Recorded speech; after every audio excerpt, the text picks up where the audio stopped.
I would say 6 months. But sometimes, life be life, and then last month probably was a lot. Last week probably was a lot for you. And you have to ask yourself, given what I just wrote down, do I want to be here another 6 months, another 3 months, another month? And if that answer is no, we're gonna have to dream a little bit.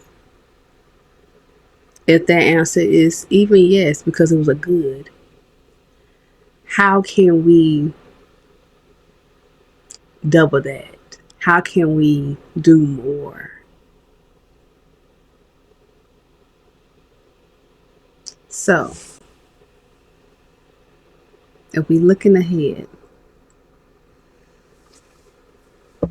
let's take an image now.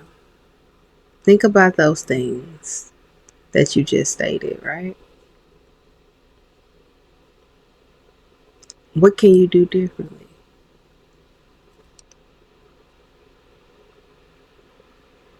What can you really do differently? Ask yourself those questions. This is more reflection for you. Like, what can you really do differently? It's one of those things that I truly had to say to myself.